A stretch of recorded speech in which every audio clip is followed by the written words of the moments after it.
né? No primeiro livro, né? Livro 1 de Matemática Aplicada.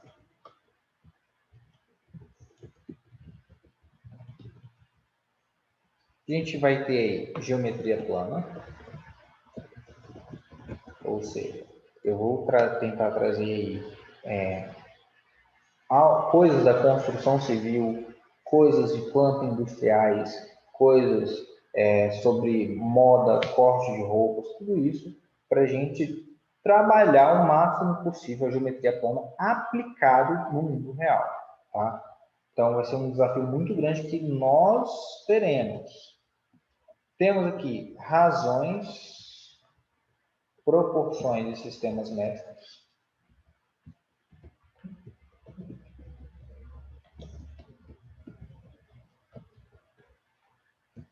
Temos equações, né, que isso aqui a gente vai achar praticamente em dentro de todos os capítulos, né? Sempre a gente vai estar resolvendo equações. É quase o conteúdo do primeiro. Então, basicamente, é uma matéria revisional, né, que a gente vai ter aí, revisão para o semestre todo. E depois a gente tem o universo numérico. Beleza. Depois disso aqui, a gente tem outro capítulo aqui, né, do que vai vir no livro 2, que é gráficos e funções, que a gente já revisou funções, na verdade, esse ano, né? Gráficos e funções. Vamos ver exponencial e logaritmos, que a gente já viu. Então, é praticamente se a gente estivesse revisando 3 vezes no ano, né? Vai ter aí, no livro 2, matemática financeira, e aí que a gente volta no conteúdo de juros compostos. E temos aqui a parte de progressões. Galera, como que eu quero trabalhar isso com vocês? Presta bastante atenção porque, ó, gráficos e funções, a gente fez um mês todinho de revisão, né? Então, como se aqui tivesse ok. E mostrei algumas aplicações para vocês, só que foi mais teórico, não foi tanta aplicação. Exponencial e logaritmos. Aqui, ok. Né? Revisamos. Então, equações. Fizemos equações, resolvemos problemas? Aqui, ok. O que vai faltar a gente revisar? Vai faltar a gente revisar aqui a parte de razões, proporções, sistemas métricos, geometria plana e matemática financeira. Né? Essa parte aqui que eu quero dar ênfase para o nosso estudo da matemática aplicada, que é onde a gente vai conseguir mais conteúdos em si. Deu para entender como é que eu quero trabalhar com vocês? Então, a princípio, vamos de geometria plana. Tá? Então, vou colocar aqui para vocês.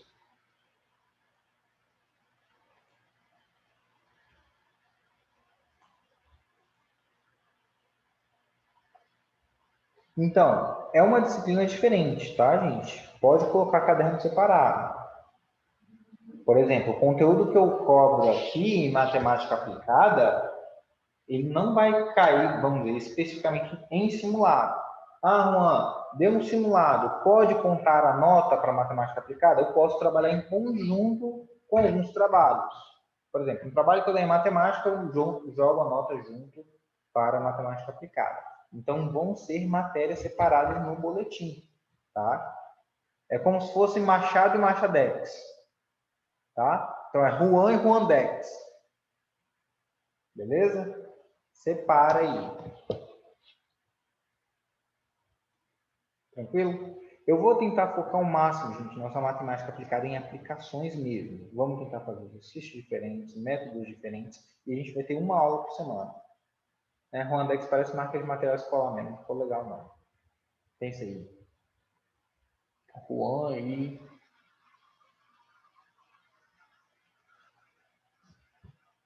Então eu penso.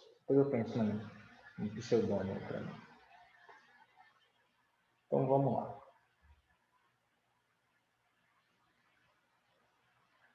Olha só. Geometria plana. Então, a primeira coisa que a gente vai estudar em geometria plana, né, é entender. Por exemplo, vocês já pararam para analisar qual a diferença, por exemplo, nos smartphones hoje? Né? Você consegue identificar um iPhone, né, o iPhone 5 do iPhone 10, né, visivelmente. Por quê? Porque as relações métricas, as relações de ângulo ali são diferentes. Né? Por exemplo, um carro. Né? Um carro, você consegue perceber quando o carro muda de geração. Por quê? Você fala, mudou o formato. Mas não é só o formato que muda. Né? Você tem ali relações de ângulos diferentes. Você tem uma relação aerodinâmica, você tem uma relação de motorização. Tudo isso, Fusca antigo e Fusca novo, não é praticamente nada a ver. Né? Ele tem alguns traços iniciais, aquele farol ali, ele mantém a característica, o teto, né, a curvatura do teto, ele mantém algumas características, né? Só que é praticamente um carro novo. Né? O Fusca novo é aquele New Beetle. Você já ouviu falar? Então, o que a gente vai fazer? Tentar... não acho bonitinho, não. Eu achei ele bem feio. Não seria nunca aquele carro. Eu tenho milhões e eu não compraria aquele carro. Então, então a gente vai perceber as relações angulares, a gente vai perceber as relações geométricas e tentar ver no mundo, né, como isso se relaciona. Por exemplo, num mosaico, né, você olha uma obra de arte, você vê muitas imagens sendo retratadas a partir de ângulos, né? E esses ângulos são importantíssimos na arquitetura, né? Na arquitetura você tem ali a relação de ângulos super aplicada. Eu vou ver se eu consigo trazer com vocês para a gente fazer aulas de desenho, né? Não sei se vocês gostam, só que aí vocês precisariam comprar uma folha quadriculada, né? Para a gente trabalhar essas aulas de desenho. Que seria o quê? Basicamente, a gente entender das relações angulares para a gente saber qual a diferença de uma perspectiva isométrica, de uma perspectiva cavaleira, como que eu faço um croquis, como que eu faço uma planta, né? Tudo isso vai a partir das relações angulares, gente. A relação de profundidade, né? Então, perguntaram, croquis não é de moda? Olha só, croquis é qualquer esboço que você faça de algum desenho, de um projeto. Então, você tem o croquis de uma obra de arte, você tem o croquis de uma roupa, né, para você desenhar o modelo de vestido, você tem um croquis de uma planta baixa. Então, o croquis é como se fosse o rascunho, né? É o rascunho que você faz antes de iniciar assim, o desenho técnico, com as medidas todas certinhas, tudo bonitinho. Então, vou tentar trazer um pouco disso para vocês, para a gente estar trabalhando isso junto, tá? Então, vamos estudar um pouquinho, a gente vai para a teoria, e os trabalhos que a gente vai fazer vão ser trabalhos práticos, tá? Onde eu vou estar analisando aí cada atividade específica, beleza? Olha só. Então, relações angulares iniciais. Eu primeiro preciso saber o que é um ângulo, né? Denotar um ângulo. E a denotação de um ângulo que eu tenho é que o ângulo é a união, né, de duas semirretas que possuem a mesma origem. Então, eu tenho aqui a semirreta A e a semirreta B. O ângulo é essa origem aqui, a diferença aqui entre as duas retas, né? Então, eu falo aqui, ó, o ângulo representado na figura OB é formado pelas semirretas OA e OB, cuja origem está no vértice no ponto O. Né? Então, isso que eu denomino por ângulo. E a gente tem algumas classificações, isso aqui vocês já estão cansados de saber. né? O ângulo reto, quando mede 90 graus, o ângulo raso, quando mede 180, o ângulo agudo, quando está entre 0 e 90 graus, ângulo obtuso, quando passa de 90 graus até 180, né? E temos aqui algumas outras relações, que são ângulos complementares, quando a soma de dois ângulos, né, dá igual a 90 graus, ângulos suplementares, quando a soma de dois ângulos dá 180 graus, e ângulos replementares, que quando a soma desses ângulos aqui dão 360 graus. Né? Eu posso falar que é alfa, né, no caso, seria complementar ao ângulo beta ou vice-versa, né? Beta complementar ao ângulo alfa. Aqui nesse caso, de ângulo suplementar, alfa suplementar a beta ou beta suplementar a alfa. No replementar, alfa replementar a beta ou beta replementar a alfa. O que eu tenho que saber? Complementar 90 graus, suplementar 180 graus, replementar 360 graus. Ângulos formados por semirretas, né? Se eu tenho, na verdade, essas retas sendo prolongadas, eu consigo caracterizar aqui ângulos opostos pelo vértice. O que seriam ângulos opostos pelo vértice? Está vendo que aqui tem um vértice? Esse não está oposto a esse? Então, esse é o nome, ângulo oposto pelo vértice. Qual a característica de um ângulo oposto pelo vértice? Que o beta é igual ao meu alfa, tá? O beta é igual ao meu alfa. Então, isso que eu caracterizo por ângulos opostos pelo vértice. Ângulos consecutivos. Ângulos consecutivos são aqueles ângulos onde eu tenho aqui ângulos são colados, eles partilham de um lado em comum, né? Então, ó, ângulos consecutivos e adjacentes, né? Se eu falo que eles são adjacentes, eu estou falando aqui que o ângulo que possui um lado em comum e a interseção, as regiões internas são vazias, ou seja, eles são consecutivos, mas eles não partilham de um ângulo entre si, certo? Ó, eles não partilham de um ângulo entre si. Esse aqui vem até aqui, encerra nesse lado, o outro ângulo começa nesse lado e vem até aqui. Acabou. Quando eu falo que ângulos são consecutivos e não adjacentes, eu estou falando que a região interna não é vazia, ou seja, esse ângulo aqui, o rosa, está vendo que ele vai de lá de cima até aqui embaixo? E o ângulo pintadinho, ele vem só nessa região aqui? Ou seja, aqui são consecutivos, eles partilham de um mesmo lado, no caso o lado é esse aqui, ó, né? É esse lado aqui que eles estão partilhando. Dando prosseguimento, vamos lá. Vamos fazer alguns exercícios. Ó, encontrar o valor de x na figura. Então, você tem aqui x, 5x e 4x. Se eu fizer todo esse somatório aqui, eu vou achar que vai dar 10x. Esses ângulos, a soma de tudo isso aqui me dá 360 graus. Então, eu vou fazer 360 graus é igual a 10x. Então, o valor de x vai ser 36 graus. Olha esse outro exemplo.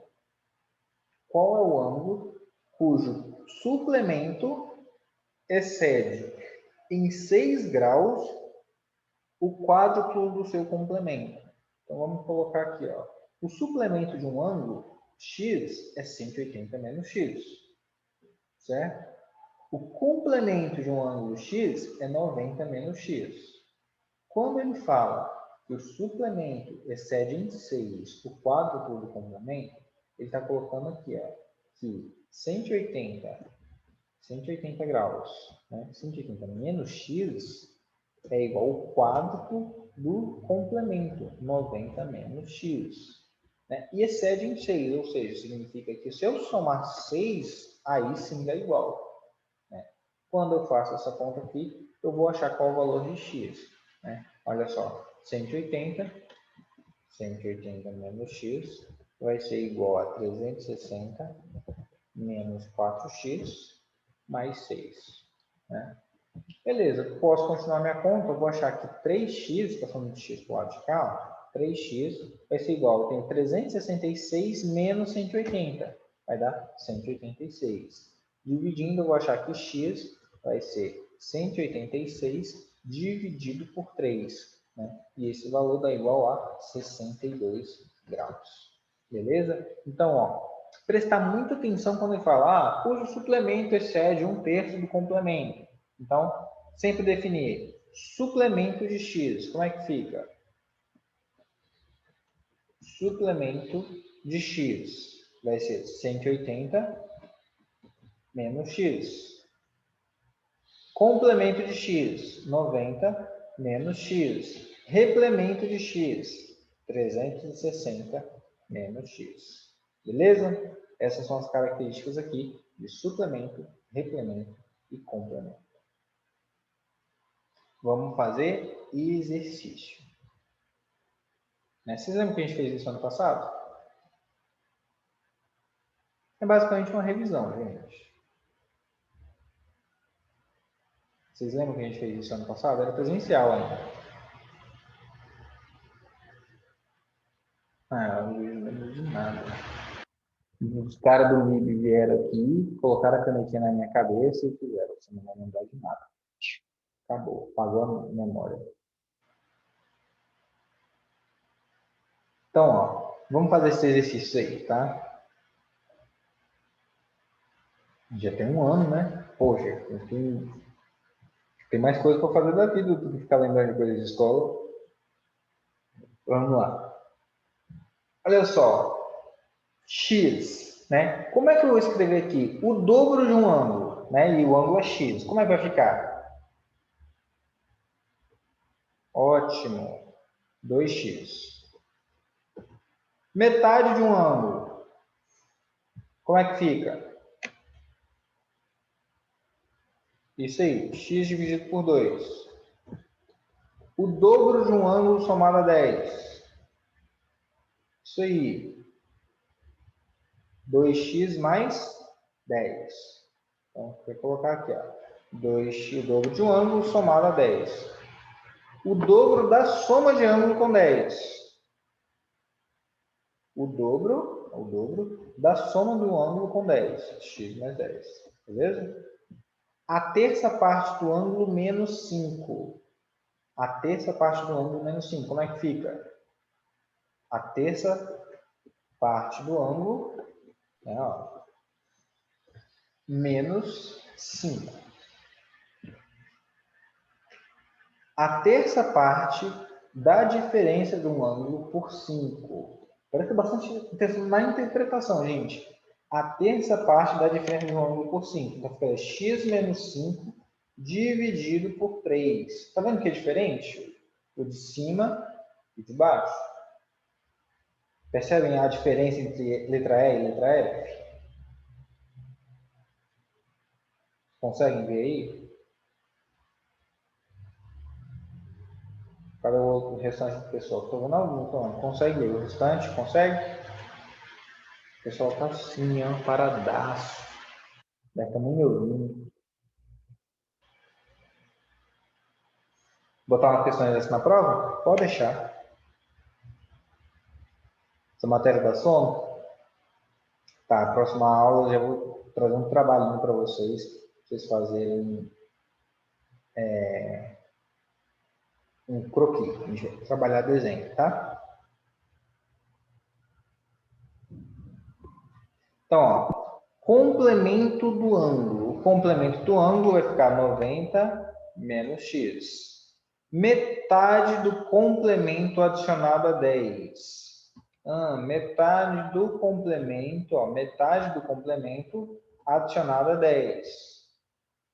Entende? Suplemento do ângulo, 180 menos x.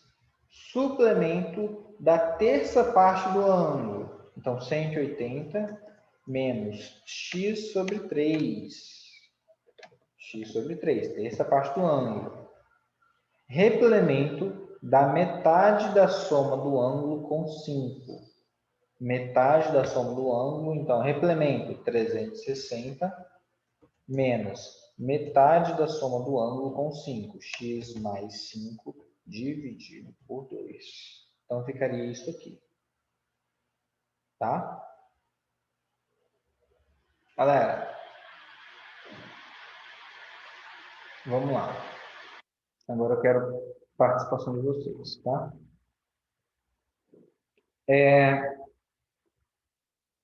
Pense aí, jogo rápido. Eu vou precisar, conforme eu for abrindo, chamando vocês, vocês vão me falando uma aplicação de ângulo que vocês percebem na vida de vocês, tá?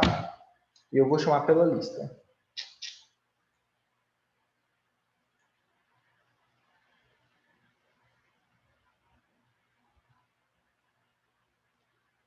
Uma aplicação de ângulo na vida de vocês. Uma aplicação. A mais comum que vocês têm aí. Tá. Primeiro vai ser... Até colocar aqui o número... Sara. Número 21. Sara. Sara, fala para mim aí. Qual é a aplicação mais característica de ângulo na sua vida? Cadê Sara? Tá aí? Não, né? Beleza, vamos... Yasmin. Yasmin Passos. Cadê Yasmin? Também não tá aí. Vai Yasmin Teles, então. Fala aí para mim. Qual a aplicação... A Yasmin Passos apareceu. Yasmin, fala aí para mim qual a aplicação de ângulo mais comum que tem aí na vida sua, o mais comum que você percebe na vida sua.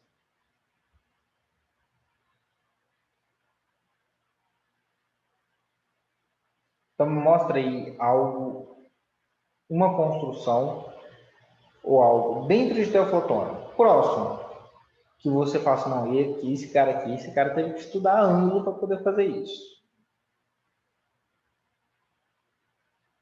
Consegue imaginar aqui dentro de teofotônico? Ai, sumiu, e a gente foi embora.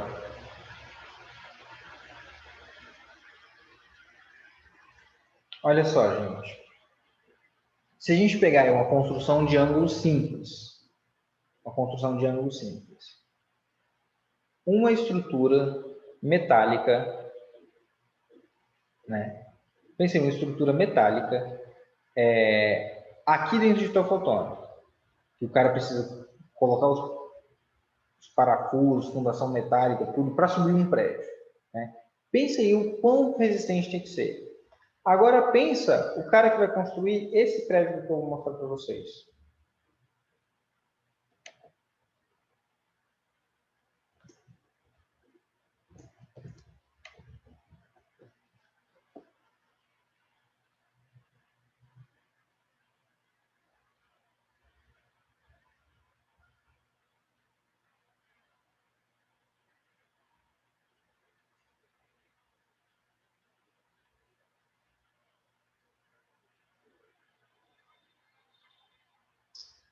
Baixando a imagem aqui.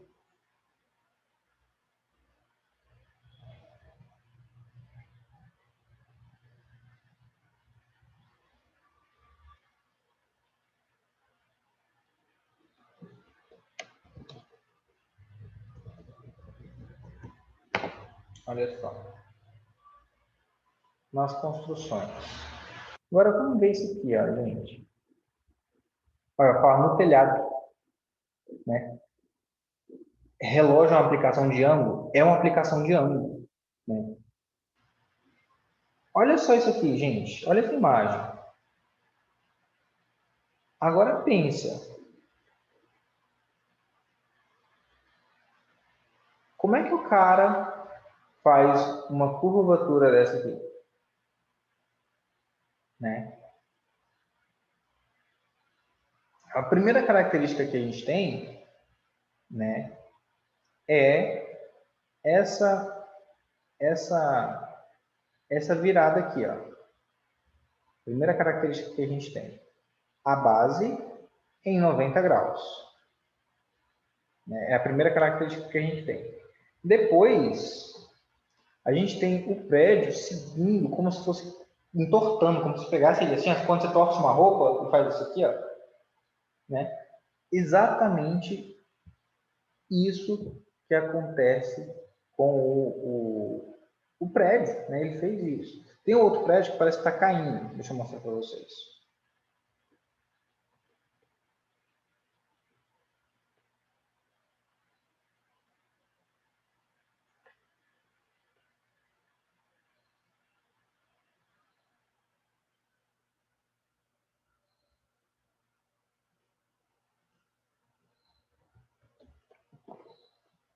Olha só. Deixa eu parar de compartilhar.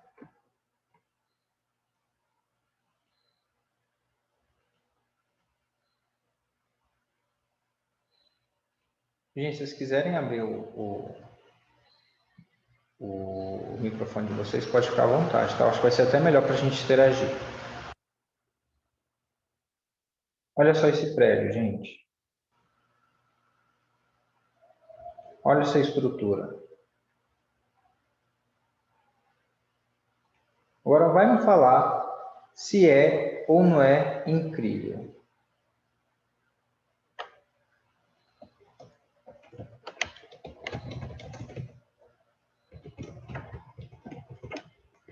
Né? Olha só, tá vendo que dentro da estrutura aqui, ó, se a gente dar um zoom aqui maior, não vai dar para ver porque não tem muita definição. Mas ó, dentro dessa estrutura aqui que é circular, né, dentro dessa estrutura que é circular,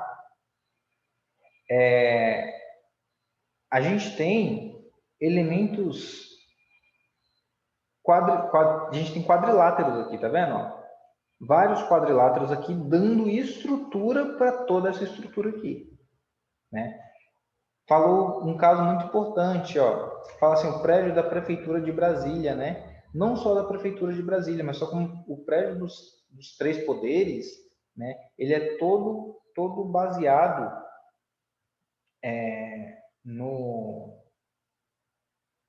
em arquitetura, né? Quem fez foi Oscar Niemeyer, né? A gente pegar aqui, né? Mostrar aqui, ó.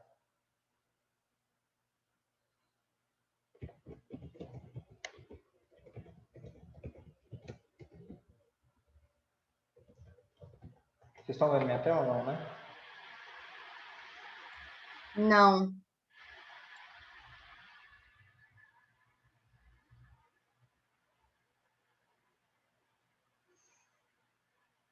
Vou mostrar aqui para vocês.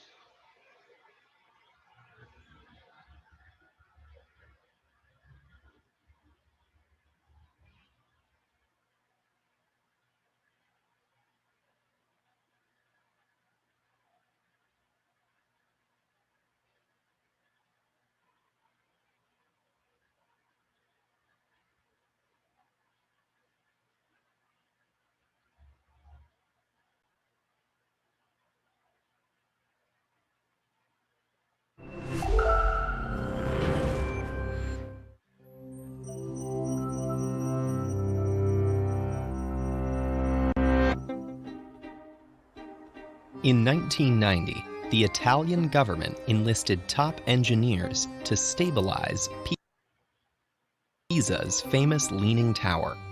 There'd been many attempts to right the tower during its 800 Estão conseguindo ver direitinho aí e ouvir? Sim, tá dando para ver e para escutar, tá tranquilo. Beleza, então. But this team's computer models revealed the urgency of their situation. They projected the tower would topple if it reached an angle of 5.44 degrees, and it was currently leaning at 5.5. No one knew how the tower was still standing, but the crisis was clear. They had to solve a problem that stumped centuries of engineers, and they needed to do it fast. To understand their situation, it's helpful to understand why the tower tilted in the first place. In the 12th century, the wealthy maritime republic of Pisa set about turning its cathedral square into a magnificent landmark. Workers embellished and enlarged the existing church and added a massive domed baptistry to the plaza. In 1173, construction began on a freestanding campanile, or bell tower. The engineers and architects of the time were masters of their craft, but for all their engineering knowledge, they knew far less about the ground they stood on. Pisa's name comes from a Greek word for marshy land, which perfectly describes the clay, mud, and wet sand below the city's surface. Ancient Romans counteracted similar conditions with massive stone pillars called piles, which rest on Earth's stable bedrock. However, the tower's architects believed a 3-meter foundation would suffice for their relatively short structure. Unfortunately for them, less than 5 years later, the tower's southern side was already underground. Such a shifting foundation would normally have been a fatal flaw. If workers added more weight, the pressure from upper stories would sink the structure and fatally increase the lean. But construction halted at the 4th story for nearly a century as Pisa descended into prolonged warfare. This long pause allowed the soil to settle, and when construction began again in 1272, the foundation was on slightly more stable footing. Under the direction of architect Giovanni di Simone, workers compensated for the tower's minor tilt by making the next few floors taller on the southern side. But the weight of the extra masonry made that side sink even deeper. By the time they completed the 7th floor and bell chamber, the angle of the tilt was 1.6 degrees. For centuries, engineers tried numerous strategies to address the lean. In 1838, they dug a walkway around the base to examine the sunken foundation, but removing the supporting sand only worsened the tilt. In 1935, the Italian Corps of Engineers injected mortar to strengthen the base. However, the mortar wasn't evenly distributed throughout the foundation, resulting in another sudden drop. All these failed attempts, along with the ever-sinking foundation, moved the tower closer to its tipping point. And without definitive knowledge of the soil composition, engineers couldn't pinpoint the tower's fatal angle or devise a way to stop its fall. In the years following World War II, researchers developed tests to identify those missing variables, and in the 1970s, engineers calculated the curved tower's center of gravity. With this data and new computing technology, engineers could model how stiff the soil was, the tower's trajectory, and the exact amount of excavation needed for the tower to remain standing. In 1992, the team drilled diagonal tunnels to remove 38 cubic meters of soil from under the tower's north end. Then, they temporarily counterbalanced the structure with 600 tons of lead ingots before anchoring the base with steel cables. More than 6 centuries after its construction, the tower was finally straightened to a tilt of about 4 degrees. No one wanted the tower to fall, but they also didn't want to lose the landmark's most famous feature. Today, the tower stands at 55 or 56 meters tall, and it should remain stable for at least 300 years as a monument to the beauty of imperfection.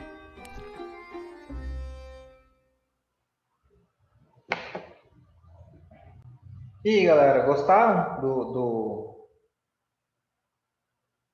vídeo?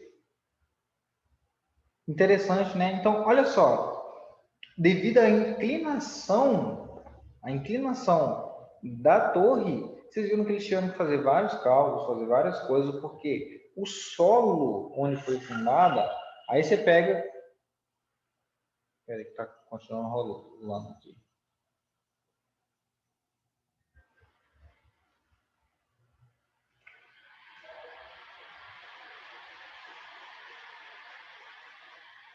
Aqui, ó. O Thiago mandou uma imagem pra gente.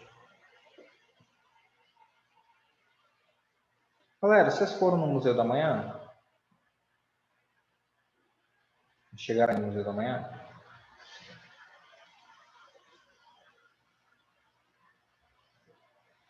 Olha só, o Museu da Manhã é uma estrutura incrível também, gente. Que as placas solares que tem lá no museu, elas se movem de acordo com a posição do Sol. Isso é de acordo com o horário, né? Isso é muito legal, porque é muito eficiente energética. Então, não só a construção, gente, mas olha só que imagem linda. Olha assim o muro, como se fosse um muro vem reto e vem caindo, né? fazendo o próprio telhado aqui. Fantástico, fantástico. Tá, vamos lá. Eu quero transformar a matemática aplicada o mais aplicado possível, né? Então, pensa comigo, né? Por que a gente tem geografia? Vocês sabiam que a geografia, ela faz o estudo do solo? Né? Para um prédio se levantar, né? Para você construir um prédio, a base dele, a fundação, ela tem que estar em rocha ou em terra não compactada. Como assim, Juan? Ela tem que ter em solo rígido, não em terra compactada, entendeu? Ela não pode, por exemplo, vou construir. Aí você vai lá, pega, joga aquela terra vermelha no terreno, bate, passa marca, tudo, compacta o solo e faz a base em cima daquilo. Não pode. Por quê? Porque a probabilidade do solo ceder com o tempo é muito grande. Então você vai acabar prejudicando uma construção e investindo mais dinheiro depois, né? Perdendo dinheiro, na verdade. Então, o que acontece? O solo, quando eles construíram a torre, não foi bem analisado, o solo mais mole, né? Não aquele solo firme. E, então, o que eles fizeram? Eles foram tentando, ao longo do tempo, ajustar isso. Por quê? Com a inclinação como a torre já estava inclinada, né? A torre já estava inclinada, vamos colocar assim. Esse ângulo aqui de inclinação que ela tinha, essa ponta aqui da torre, ela causa um peso aqui. Né? Olha só, estou relacionando já a física. Passei da geografia da análise do solo, com o estudo da matemática para o ângulo, para o estudo da física. Por quê? Porque você sabe, né? Num plano inclinado, a gente tem forças em X e forças em Y. Então, consequentemente, essa força aqui estava fazendo um movimento de girar, né? É como se eu pegar essa garrafinha. Se eu pegar garrafinha, não, vamos pegar. Se eu pegar essa caneta, né, e colocar ela assim, ela vai ficar em pé? Colocar ela de lado assim? Não. Por quê? Porque existe um peso aqui na ponta que faz com que a caneta caia, né? Por quê? A força da gravidade, a massa da caneta, o ângulo que a caneta está, tudo isso vai influenciar. Então, quando a gente estuda ângulos, gente, isso é muito mais importante do que eu estar falando aí de somente o ângulo na matemática, né? Por exemplo, o ângulo de visão humana, né? O projeto de um carro, para que você consiga enxergar, o projeto de direção inteligente, né? Que eles estão fazendo a automatização dos carros.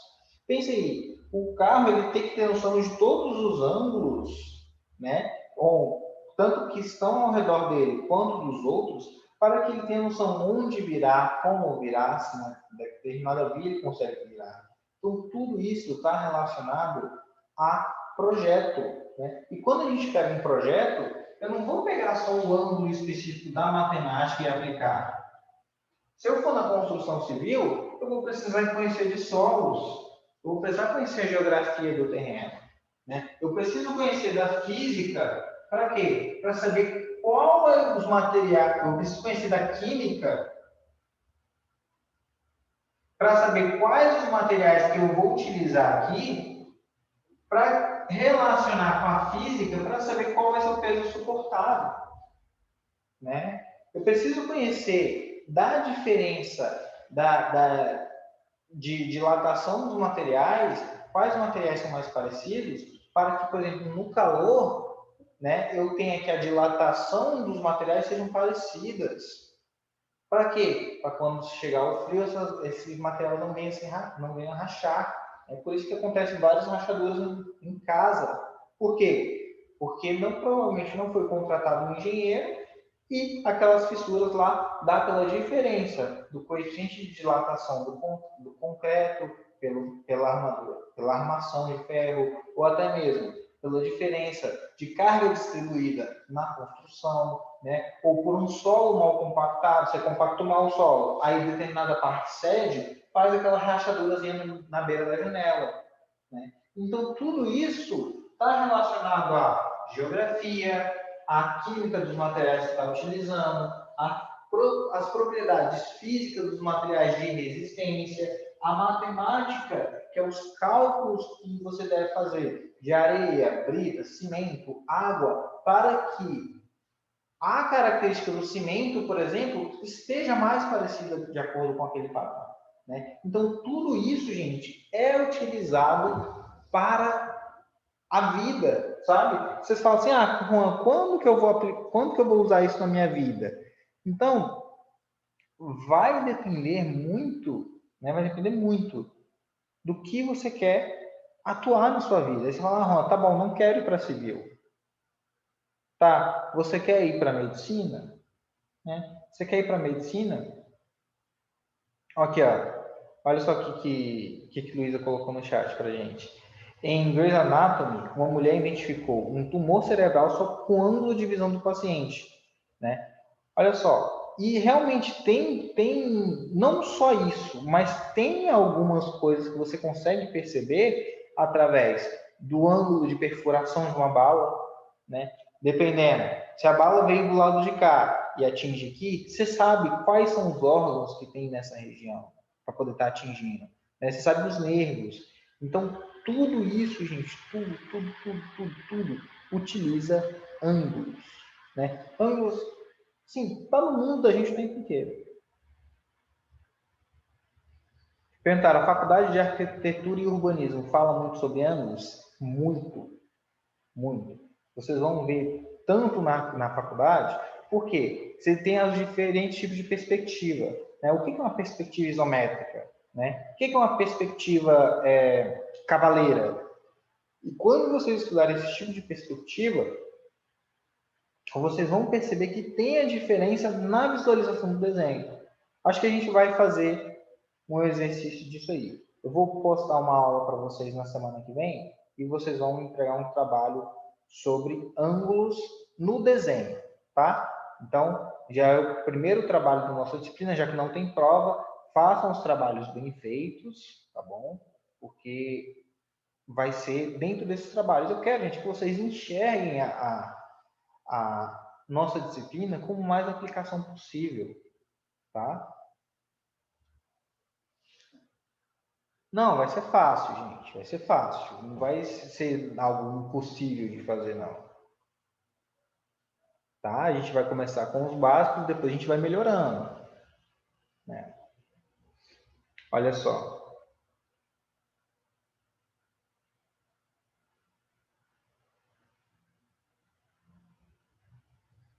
Essa luz é dramática, viu? Falar assim,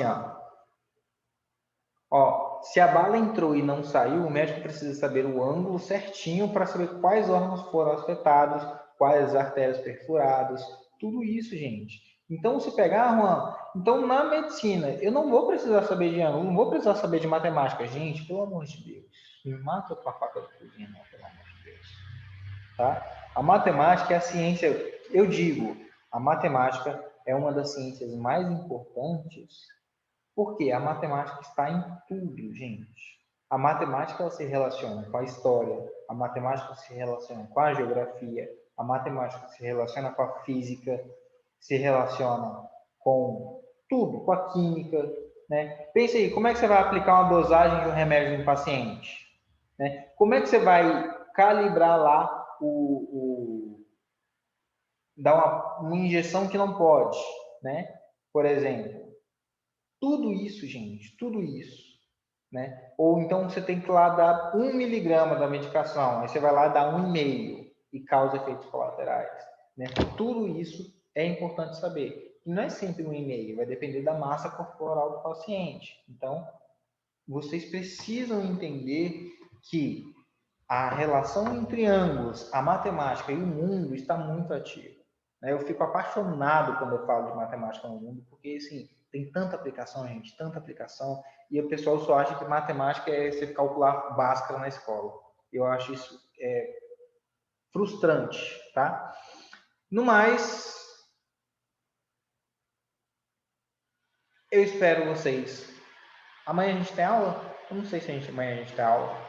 Sei que amanhã tem aula. Não sei se a gente vai ter aula. Ó, beijão para vocês e até mais. Bom final A de gente semana. tem Se aula, você tiver. Oi? a gente tem aula amanhã no terceiro horário. Aí, temos aula amanhã no terceiro horário, para alegria nossa.